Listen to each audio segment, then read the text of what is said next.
Good evening, welcome to Maluka IAS। Myself Neeraj Kumar.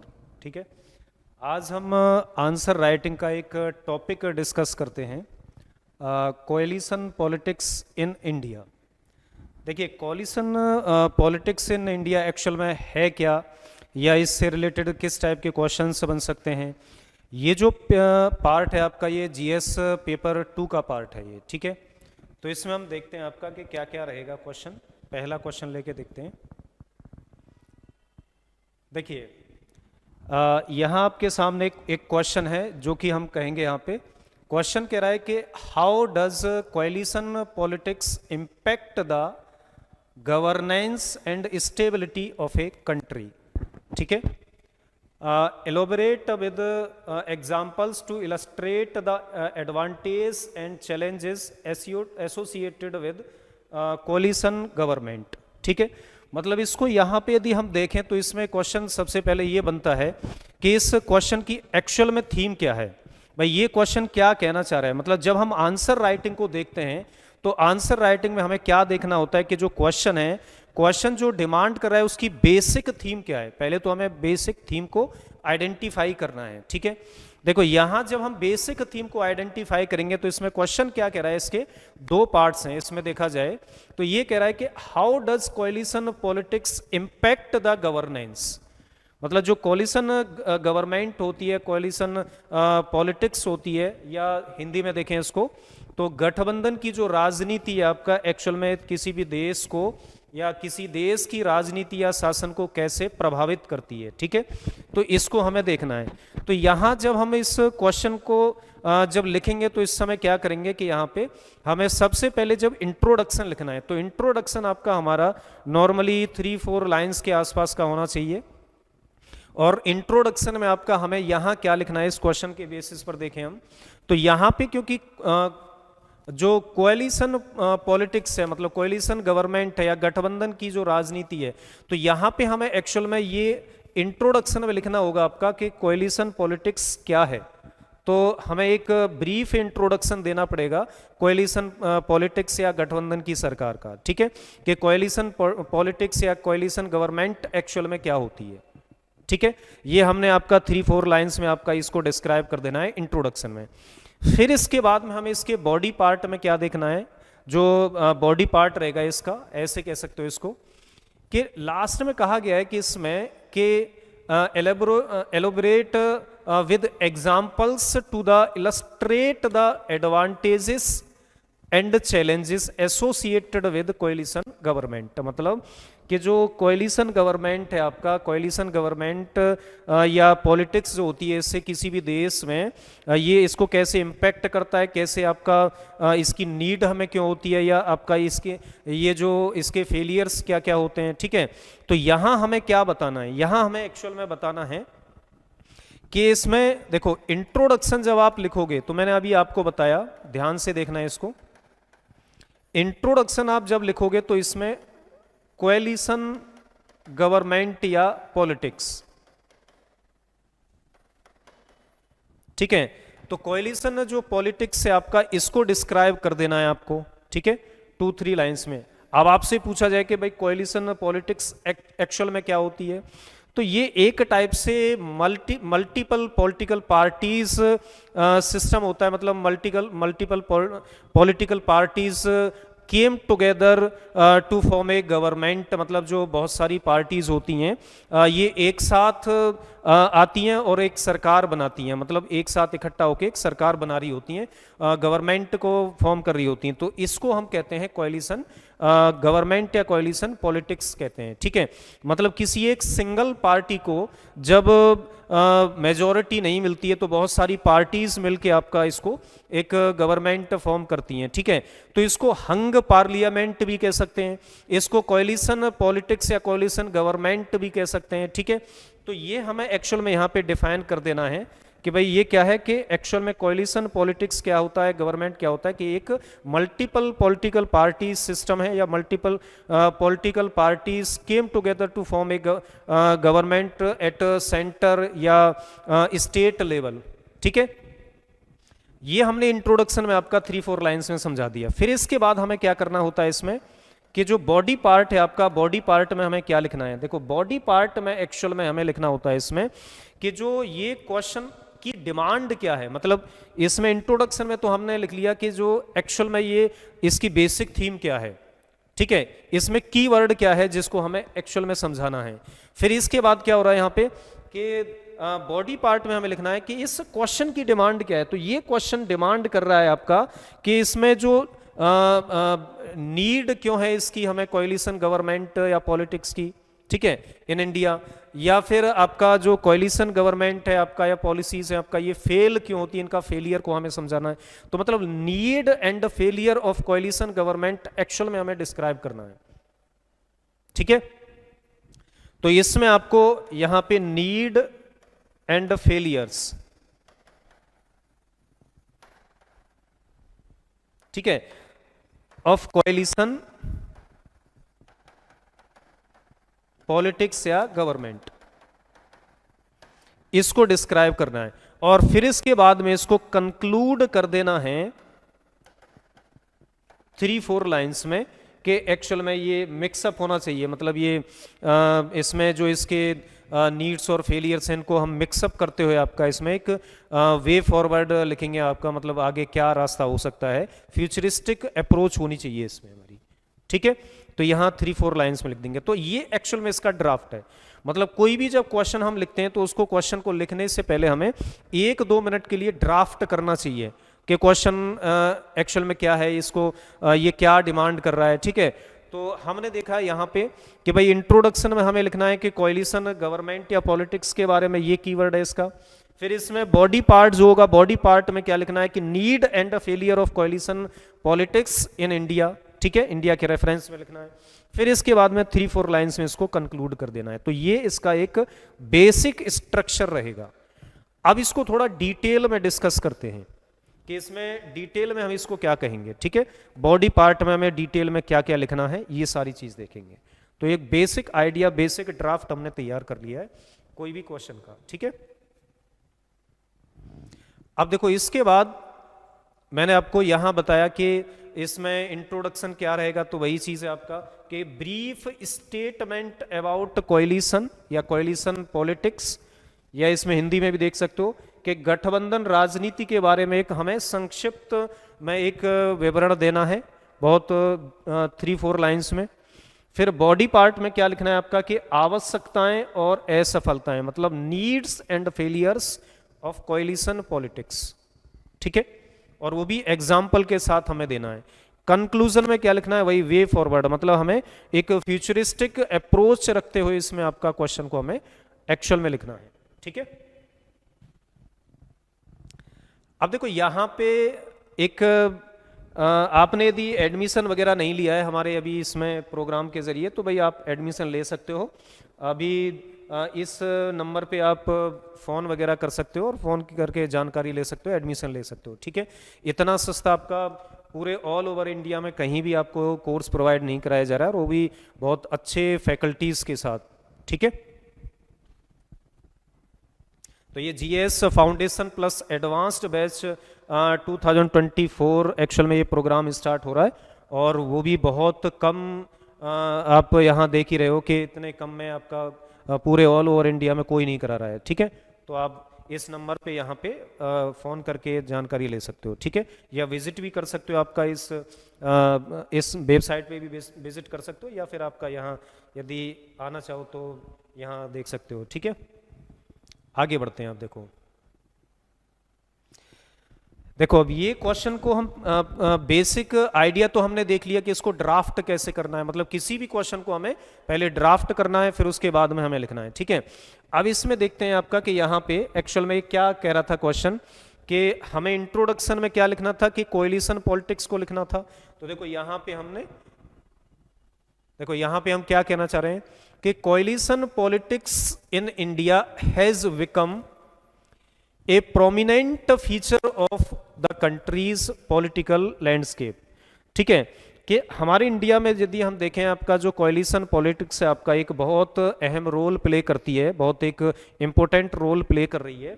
और इसको जब हम समझाएंगे इसमें, तो आप इसको ऐसे कह सकते हो कि it involves multiple political parties, देखो ये मेन आपका स्टेटमेंट, इसको देखो कि हम इसको क्या कहना चाह रहे हैं कि कोएलिशन पॉलिटिक्स एक्चुअल में क्या है। यहां से हम इसको डिफाइन कर रहे हैं कि multiple political parties coming together to form a government at state और नेशनल लेवल।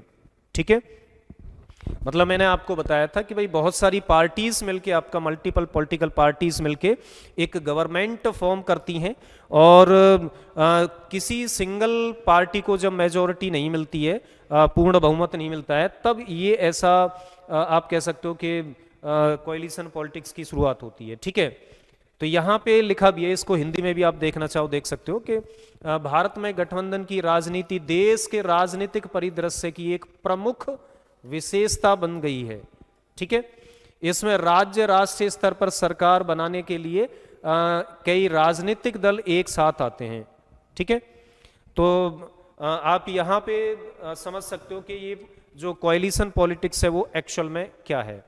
ठीक है, फिर आगे ये क्या कह रहा है आपका कि collaborative approach is often necessitated by the diverse and pluralistic nature of Indian society. ठीक है, where no single party can secure an absolute majority. मतलब इसका कहने का क्या है भाई, यहाँ इस पूरे स्टेटमेंट को हम देखें तो इसका कहने का मतलब यही है कि बहुत सारी जो पॉलिटिकल पार्टीज हैं आपका मिलके एक गठबंधन या एक कह सकते हो कि कोएलिशन गवर्नमेंट फॉर्म करती हैं, क्योंकि किसी एक सिंगल पार्टी को यहाँ पे आप कहोगे कि बहुमत या मेजोरिटी नहीं मिलती है। ठीक है, फिर इसके बाद हम देख रहे हैं आपका कि भाई इसमें ये तो इंट्रोडक्शन में हो गया कि हमने कोएलिशन गवर्नमेंट को एक्चुअल में समझा दिया। ठीक है, कि कोएलिशन पॉलिटिक्स क्या है, तो ये तो हमने समझा दिया, मतलब इसका तो पार्ट ये कंप्लीट हो जाता है। ठीक है, मतलब इंट्रोडक्शन हमारा एक एकदम परफेक्ट इंट्रोडक्शन हो गया कि भाई कोएलिशन पॉलिटिक्स एक्चुअल में क्या है, जो कीवर्ड था उसको डिफाइन कर दिया। अब इसके बाद हमें बात आती है कि इसमें बॉडी पार्ट में हमें क्या लिखना है। तो बॉडी पार्ट में हमें लिखना है कि needs and failures of coalition government. अब इसमें नीड क्या रहेंगी इसकी, देखो तो यहां से हम देखते हैं इसको, needs of the coalition politics. क्या क्या नीड्स हैं, देखो नीड्स हम ऐसे कह सकते हैं कि जैसे डाइवर्सिटी, इंडिया एक डाइवर्स नेशन है, विविधताओं भरा देश है एक। ठीक है, यहाँ बहुत सारे भाषाओं के लोग रहते हैं, बहुत सारी भाषाएं बोलते हैं। ठीक है, बहुत सारे रिलीजियस ग्रुप, मतलब लिंग्विस्टिक ग्रुप या कल्चरल ग्रुप, या आप कह सकते हो कि रिलीजियस ग्रुप के लोग रहते हैं। ठीक है, मतलब यहाँ बहुत सारे धर्मों के लोग रहते हैं, भाषा बोलते हैं अलग अलग। ठीक है, तो इतने यदि कल्चरल डाइवर्सिटी है, लिंग्विस्टिक डाइवर्सिटी है, बहुत सारी डाइवर्सिटीज हैं, तो ये जब किसी कोई एक सिंगल पार्टी को जब मेजॉरिटी मिलती है तो इसका मतलब वो एक ऑथोटेरियन व्यू, या आप ये कह सकते हो कि एक टाइप से तानाशाही टाइप वो एक्ट करती है। ठीक है, तो ये इनके जो एक कंसर्न्स हैं आपका, या आप कहोगे कि इनके जो इंटरेस्ट हैं एक्चुअल में, क्योंकि इतनी डाइवर्सिटी है इंडिया में आपका, कि लिंग्विस्टिक डाइवर्सिटी है, रिलीजियस डाइवर्सिटी है, तो ये कौन फुलफिल कर पाएगा, तो वो कोएलिशन पॉलिटिक्स या कोएलिशन गवर्नमेंट ही फुलफिल कर पाती है। ठीक है, कि जो आपका इनके रिलीजियस या माइनॉरिटीज़ होते हैं, माइनॉरिटीज़ से रिलेटेड जो इनके इंटरेस्ट होते हैं, कंसर्न होते हैं। ठीक है, या आप ऐसे कह सकते हो कि जैसे सोशल हार्मनी को कौन प्रमोट कर सकता है, तो सोशल हार्मनी को भी आपका कौन प्रमोट करता है, कर सकता है, मतलब कोएलिशन पॉलिटिक्स कर सकती है। ठीक है, इसलिए इसकी नीड होती है। या इसके अलावा आप ऐसे कह सकते हो कि जैसे माइनॉरिटीज़ के राइट्स के साथ साथ, या माइनॉरिटीज़ के इंटरेस्ट कंसर्न के साथ साथ इसमें रीजनलिज्म भी आ सकती है। रीजनलिज्म मतलब आप ऐसे कह सकते हो कि पॉजिटिव वे में रीजनलिज्म मतलब ऐसे कह सकते हो कि इंडिया में यदि हम देखें बहुत सारे स्टेट्स हैं। ठीक है, और सभी स्टेट्स का यदि हम देखें तो अपने एक रीजनल कंसर्न होते हैं। जैसे आपका जम्मू कश्मीर है, उसके अपना खुद का एक रीजनल इंटरेस्ट है, कंसर्न है। या जैसे साउथ में देखें आपका, तो साउथ इंडिया के जो स्टेट्स हैं उनका भी अपना एक रीजनल कंसर्न है। ठीक है, या मान लो हम वेस्ट में, ईस्ट में जाएं। ठीक है, तो मतलब हर स्टेट में देखें तो अपना अपना एक रीजनल कंसर्न होता है। ठीक है, तो ये जो रीजनल कंसर्न है आपका, इसको भी कौन फुलफिल कर सकता है? कोalition पॉलिटिक्स या गवर्नमेंट कर सकती है। कैसे? कि यदि सिंगल पॉलिटिकल पार्टी होगी तो वो तो एक सिंगल विचारधारा को फॉलो करेगी, या आप ऐसे कह सकते हो कि एक पर्टिकुलर एक रीजन पर ही फोकस कर पाएगी वो।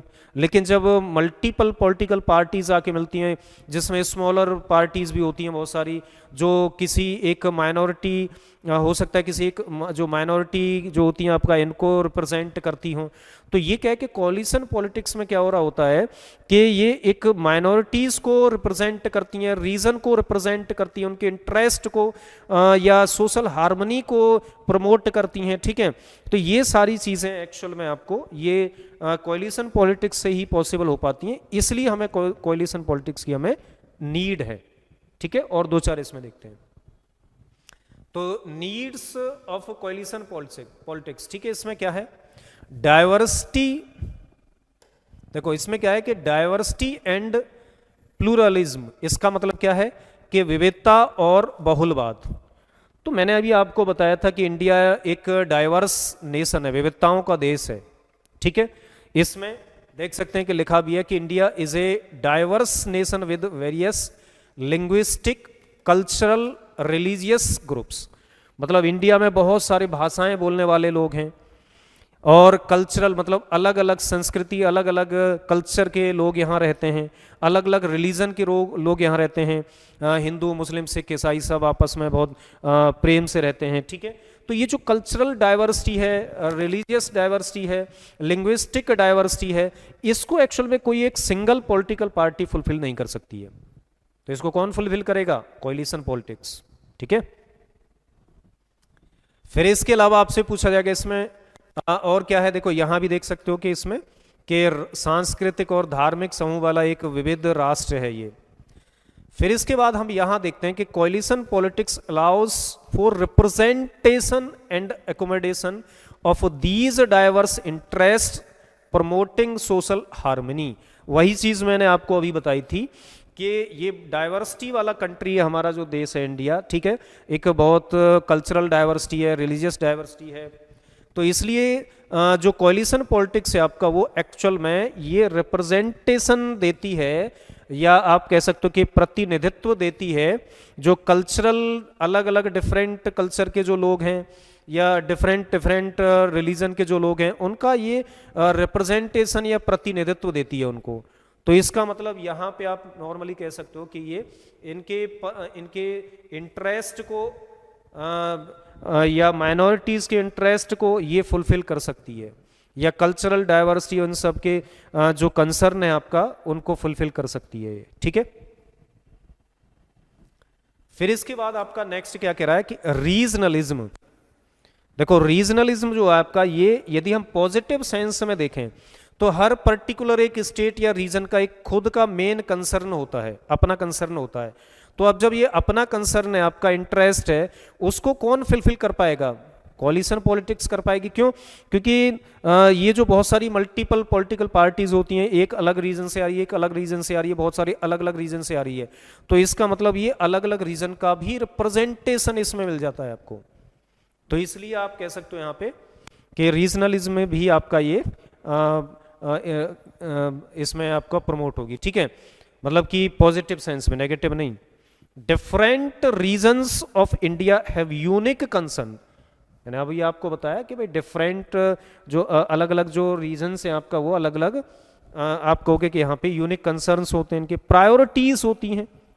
ठीक है, अपने अलग कंसर्न है, इंटरेस्ट है, प्रायोरिटीज हैं इनके अलग अलग। ठीक है, coalition government often involve regional parties that can better address social issues and promote regional development।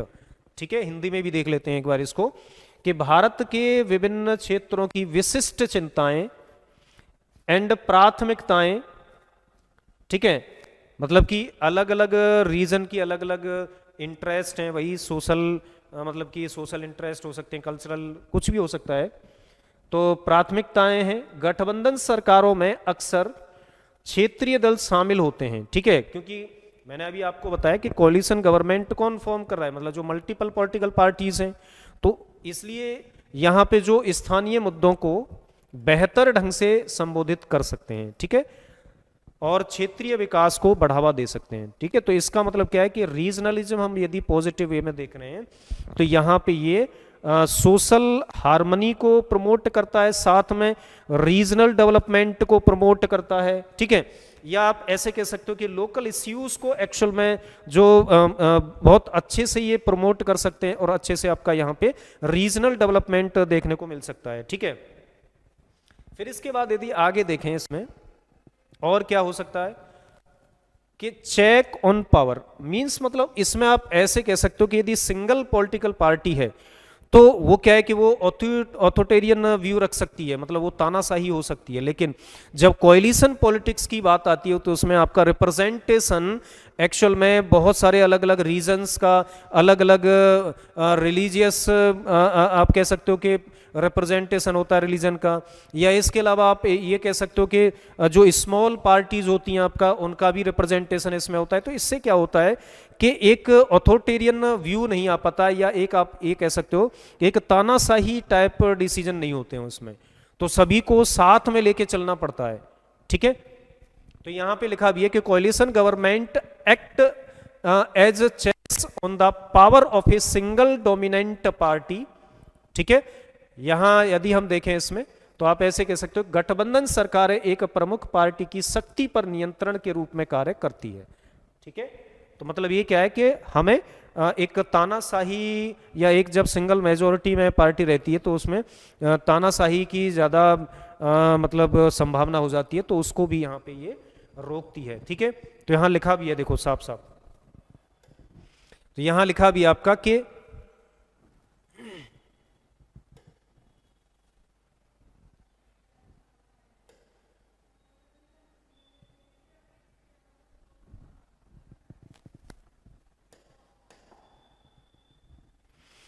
ठीक है, देखो यहां पे लिखा भी है आपका ये कि preventing authoritarianism and promoting a more balanced approach to governance, मतलब ये अधिनायकवाद को, ऑथोटेरियनिज्म को रोकती है, ठीक है, और शासन के लिए अधिक संतुलित दृष्टिकोण, मतलब promote a more balanced approach to government, या आप कह सकते हो कि गवर्नेंस, ठीक है। तो ये क्या है कि एक मोर बैलेंस्ड अप्रोच देती है एक गवर्नेंस के लिए, ठीक है। मतलब आप नॉर्मली ऐसे कह सकते हो यहाँ पे कि ये तानाशाही अधिनायकवाद को नहीं आने देती है, ठीक है। इसके बाद आपसे फिर और क्या नीड हो सकती है इसमें आपसे पूछा जाएगा। तो देखो हमने यहाँ पे डाइवर्सिटी एंड प्लूरलिज्म ये देख लिया आपका, और रीजनलिज्म देख लिया, चेक ऑन पावर हो गया, ठीक है। और प्लूरलिज्म का मतलब क्या होता है? प्लूरलिज्म का मतलब एक्चुअल में ये होता है कि ये एक टाइप की फिलॉसफी है, ठीक है। मतलब एक टाइप की फिलॉसफी है जिसमें डिफरेंट डिफरेंट कल्चर के लोग, डिफरेंट डिफरेंट पॉलिटिकल पार्टीज के लोग जो हैं आपका, ठीक है, मतलब लाइफ स्टाइल के जो लोग हैं वो इसमें यहाँ पे रहते हैं। या इसके अलावा आप कहोगे कि इसमें अलग अलग कल्चर डाइवर्सिटी लाइफ स्टाइल के जब लोग रहते हैं साथ में, तो वो एक साथ एक ही सोसाइटी में एग्जिस्ट करते हैं, मतलब प्रेम से रहते हैं, उसको हम प्लूरलिज्म कहते हैं। मतलब सभी के इंटरेस्ट को बढ़ावा दिया जाता है, मतलब ऐसा नहीं है कि किसी एक पर्टिकुलर रिलीजन या लाइफ स्टाइल के पर्सन को डिमोटिवेट किया जाएगा और दूसरे को मोटिवेट किया जाए, ऐसा नहीं होता। सबको एक सेम सोसाइटी में एग्जिस्ट करते हैं और उनका सबका एक जो पॉलिटिकल प्रोसेसेस होते हैं उनमें अपना अलग अलग मतलब कि योगदान होता है, ठीक है। नेक्स्ट क्या है आपका कि कंसेंसस बिल्डिंग, मतलब आम सहमति बनाना।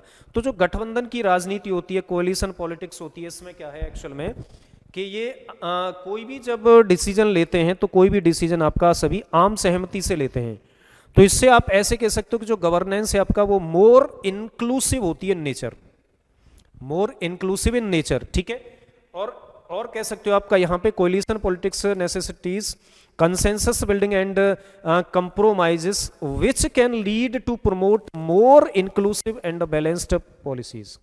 मतलब कि यहाँ पे more inclusive and balanced policies formulate की जा सकती हैं, ठीक है। इसके बाद आपसे पूछा जाएगा इसमें नेक्स्ट और क्या लिख सकते हो आप कि माइनॉरिटीज रिप्रेजेंटेशन, बिल्कुल स्टार्टिंग में बताया था मैंने कि इसमें क्या है कि जो स्मॉलर पार्टीज होती हैं वो इस बहुत छोटे छोटे रीजन से, अलग अलग रीजन से आती हैं, ठीक है। तो जो कोई माइनॉरिटी है आपका, माइनॉरिटी के ऐसा तो है नहीं कि माइनॉरिटी कोई मेजोरिटी में आ सकती है एक साथ, क्योंकि इसकी तो पॉपुलेशन वैसे ही कम होती है। तो उसको क्या चाहिए, मतलब वो छोटी छोटी पॉलिटिकल पार्टीज बन जाती हैं, या उनका जो स्मॉलर पार्टीज होती हैं वो माइनॉरिटीज का रिप्रेजेंटेशन करती हैं, ठीक है। तो ये जो कोalition गवर्नमेंट होती है तो स्मॉलर पार्टीज को एक्चुअल में यहाँ पे रिप्रेजेंटेशन मिलता है, या आप कह सकते हो इनकी भी भागीदारी होती है गवर्नमेंट में, ठीक है। तो इसलिए जो माइनॉरिटीज होते हैं, माइनॉरिटीज के राइट्स को भी प्रमोट किया जाता है यहाँ पे, या प्रोटेक्ट किया जाता है, ठीक है। तो इनको रिप्रेजेंटेशन मिल जाता है, एक टाइप से माइनॉरिटीज को रिप्रेजेंटेशन मिल जाता है।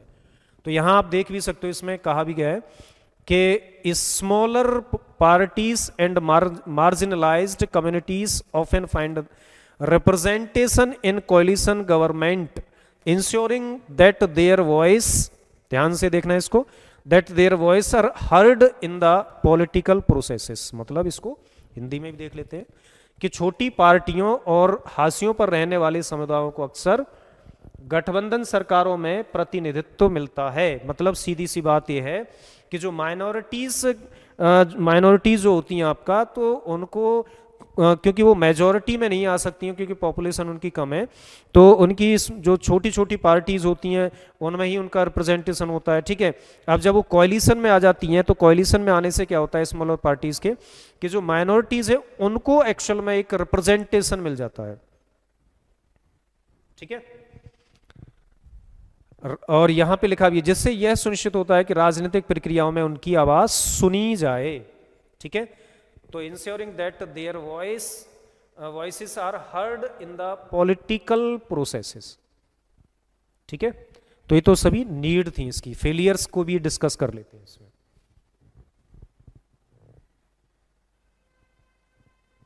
देखो फेलियर्स क्या क्या हो सकते हैं। कोalition पॉलिटिक्स के जो फेलियर्स हैं आपका, फेलियर्स में आप ऐसे कह सकते हो कि instability of government, instability of government मतलब कि यदि हम इंडिया के यहाँ पे हमें एग्जाम्पल के साथ हमें बताना है, ठीक है। तो गवर्नमेंट क्या है कि यहाँ पे एक कह सकते हो उसमें स्टेबिलिटी नहीं रह पाती है। क्यों नहीं रह पाती है?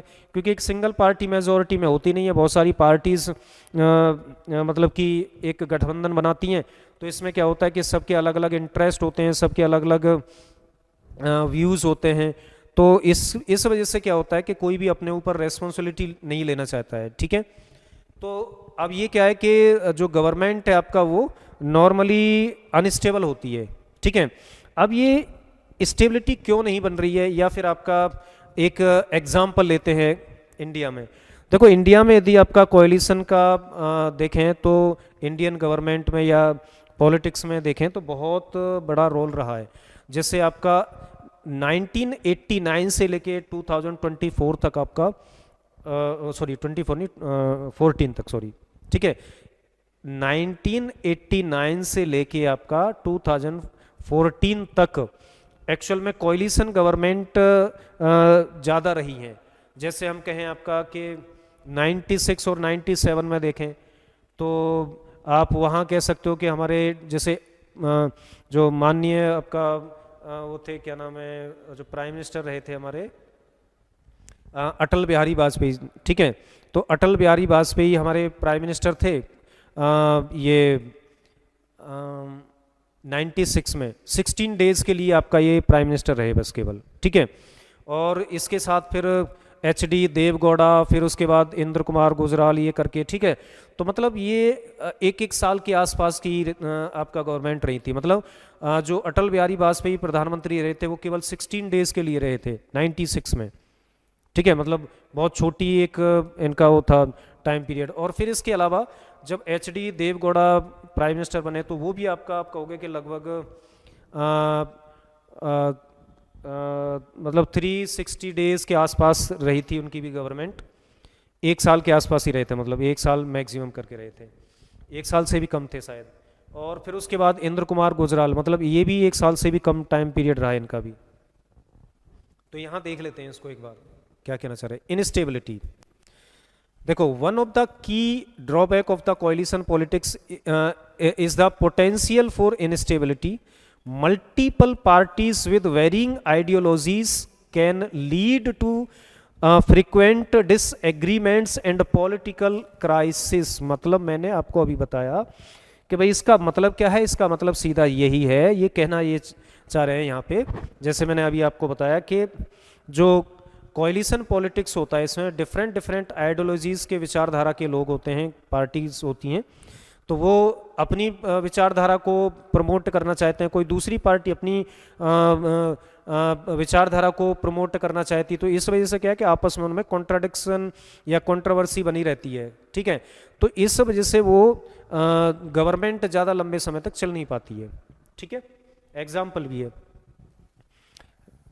1996 to 97 period saw a series of short-lived governments at the national level leading to policy paralysis and governance challenges, ठीक है।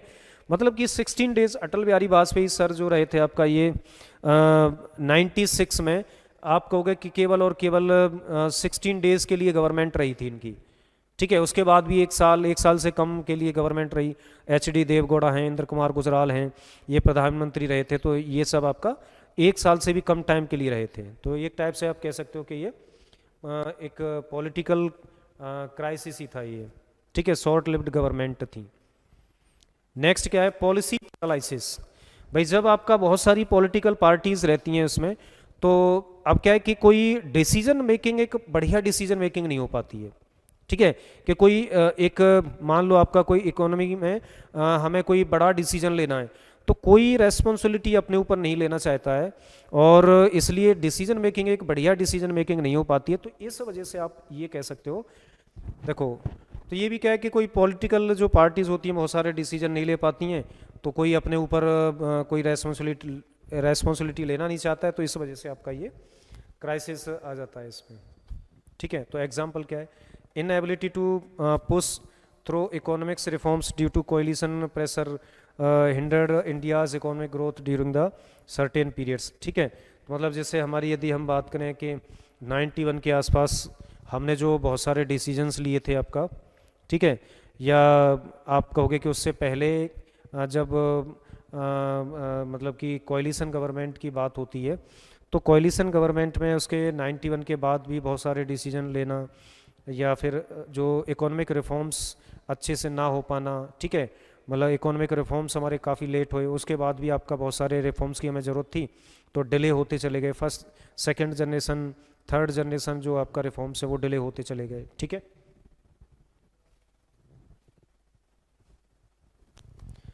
नेक्स्ट क्या कहता है कि हॉर्स ट्रेडिंग है करप्शन, मतलब जब आपका खरीद फरोख्त तो बढ़ने लगती है। हॉर्स ट्रेडिंग मीन्स आपका आप ऐसे कह सकते हो कि दूसरी पॉलिटिकल पार्टीज़ के जो MLAs MPs होते हैं उनको तोड़ा जाता है, उनको पैसा दिया जाता है, ठीक है, मतलब इलीगल प्रैक्टिसेस होती हैं, या आप कहोगे कि मतलब करप्शन बढ़ने लगता है। तो ये भी एक इसका दिक्कत है इसमें कोलिशन गवर्नमेंट से, ठीक है। मतलब इससे जो करप्शन वगैरह आपका जो इमोरल इलीगल थिंग्स जो होती हैं आपका वो इंक्रीज होने लगती हैं, ठीक है। तो यहाँ लिखा भी है कि in coalition politics parties often engage in horse trading and offer support in exchange of ministerial positions or policy concessions leading to corruption and unethical practices, ठीक है। लैक ऑफ अकाउंटेबिलिटी, वही है कि लैक ऑफ अकाउंटेबिलिटी मतलब आपका कोई भी जो पॉलिटिकल पार्टी है आपका वो अपने ऊपर रेस्पॉन्सिबिलिटी नहीं लेती है। मान लो पब्लिक से कोई प्रॉमिस करके आए हैं, कोई दूसरी पार्टी कोई प्रॉमिस करके आई, तो जो प्रोमिसेस हैं आपका वो फिल नहीं हो पाते हैं, ठीक है।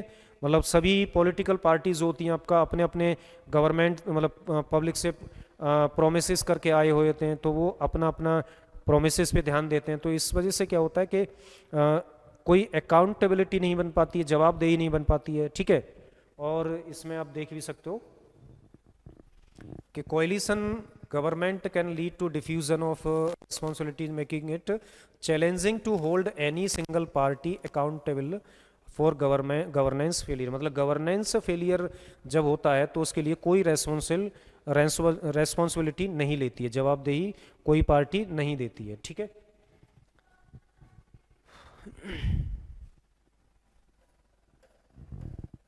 नेक्स्ट आप ऐसे कह सकते हो कि रीजनलिज्म एंड फ्रेगमेंटेशन, मतलब कोलिशन गवर्नमेंट से एक इसका ड्रॉबैक ये है कि ये रीजनलिज्म की नेगेटिव अप्रोच को बहुत ज़्यादा ये इंक्रीज करता है, प्रमोट करते हैं, ठीक है। अपने अपने कोलिशन पॉलिटिक्स में क्या होता है कि अपनी अपनी पार्टीज अपने अपने रीजन के लिए स्कीम्स और जो योजनाएं होती हैं उनको लेके जाना चाहते हैं, तो इससे क्या है कि रीजनलिज्म को प्रमोट किया जाता है, मतलब ये प्रमोट होता है, और इससे एक हो सकता है कि फ्रेगमेंटेशन की भी कंडीशन डेवलप होने लगे, ठीक है। तो आप कह भी सकते हो, यहाँ पे देख सकते हो कि while regional parties make crucial role in coalition politics, they can also promote regionalism at the expense of national unity, मतलब नेशनल यूनिटी को इतना फोकस नहीं करते हैं, वो क्षेत्रवाद को, रीजनलिज्म को ज़्यादा प्रमोट करने लगते हैं, ठीक है। Leading to demands for greater autonomy and even secession, ठीक है, मतलब कि अलगाववाद की भी कंडीशन कई बार बनने लगती है, फ्रेगमेंटेशन की भी कई बार कंडीशन बनने लगती है, ठीक है। तो देखो ये था इसमें, अब इसको कंक्लूड हम आप कर सकते हैं इसमें, तो कंक्लूड कैसे कर सकते हैं, देखो अभी जो हमने लिखा है, जो पढ़ा है वहाँ पे, उसी को कंक्लूड करना है। तो coalition politics in India serves as a necessary response to country's diversity, regional disparities and need for consensus in governance, ठीक है। मतलब यहाँ देख भी सकते हो कि भारत में गठबंधन की राजनीति देश की विविधता, क्षेत्रीय असमानताएं और शासन में आम सहमति की आवश्यकताओं के लिए एक आवश्यक प्रतिक्रिया के रूप में कार्य करती है, ठीक है। It has successfully accommodate the voices of various communities and has prevented the concentration of power in a single party, ठीक है। तो मतलब इसने विभिन्न समुदायों की आवाज़ों को सफलतापूर्वक समायोजित किया है और सत्ता को एक ही पार्टी में केंद्रित होने से रोका है। मतलब जब सिंगल पॉलिटिकल पार्टी का डोमिनेंस ज़्यादा बढ़ेगा तो उससे क्या होता है कि एक क्षेत्र मतलब एक ऑथोटेरियन व्यू आने लगता है, मतलब कि एक तानाशाही टाइप कह सकते हैं गवर्नमेंट एक्ट करने लगती हैं, तो ये सब चीज़ से उसने रोका है, ठीक है। तो however coalition government often grapple with instability, policy paralysis, मतलब क्या क्या दिक्कतें हैं, तो ग्रैपल विद इनस्टेबिलिटी मतलब गवर्नमेंट जो है आपका इनस्टेबल हो जाती है, पॉलिसी पैरालिसिस, कोई पॉलिसी मेकिंग अच्छी नहीं होती है, डिसीजन मेकिंग अच्छी नहीं होती है, और करप्शन को प्रमोट करती है, हॉर्स ट्रेडिंग करप्शन को प्रमोट करती है कई बार, ठीक है। To harness the benefits of coalition politics while addressing the failures, India's political leaders must prioritize consensus building, good governance and the interest of nation above the narrow party or regional consideration, ठीक है। मतलब regional consideration से ज़्यादा national harmony और unity को promote करना चाहिए जो नेशनल लीडर्स हैं आपका, और मतलब कि सहमति से गुड गवर्नेंस को प्रमोट करना चाहिए सभी, ठीक है। तो ये सारी चीज़ें हैं इसमें, और लास्ट में आप कह सकते हो कि achieving this balance is essential for the continued success to coalition politics in India, मतलब कि भारत में जो गठबंधन की राजनीति है इसको आप ऐसे कह सकते हो कि एक संतुलन बनाया जाना चाहिए, एक जो पावर है उसको बैलेंस किया जाना चाहिए, ठीक है। तो ये हमारा एक्चुअल में कंक्लूजन था भाई। इसमें हमने इस पूरे कंप्लीट आंसर में हमने क्या देखा है, एक बार एक फौरी तौर पर देख लेते हैं कि क्वेश्चन की डिमांड को क्या हमने फुलफिल किया है कि नहीं। देखो क्वेश्चन कहना चाह रहा था कि जो कोलिशन पॉलिटिक्स है आपका एक्चुअल में क्या है, डिमांड क्या है, तो कीवर्ड तो ये है, तो इसको हमने डिफाइन किया पहले, ठीक है। फिर इसके बाद हमने क्या किया कि इसमें कहना चाह रहा है कि जो कोलिशन पॉलिटिक्स है ये कैसे इम्पैक्ट करता है governance and stability of Indian reference, यदि हम देखें तो इंडियन गवर्नमेंट के रूप में, तो आप यहाँ कहोगे कि इसमें needs and failures, needs and failures को भी हमने यहाँ पे देखा, ठीक है। तो देखो इंट्रोडक्शन में हमने कोलिशन पॉलिटिक्स को डिफाइन कर दिया, और फिर इसके बाद में जो बॉडी पार्ट है उसमें needs and failures of coalition politics को एक्चुअल में डिफाइन कर दिया हमने, और इसमें बहुत सारे फैक्ट बताए इसमें मैंने आपका, ठीक है। फिर इसके बाद में हमें लास्ट में क्या है कि उसको कंक्लूड करना होता है, और कंक्लूड किया हमने लगभग 3-4 लाइन्स में इसको कंक्लूड कर देना है, ठीक है। बाकी आपका ये कंप्लीट होता है। Thank you.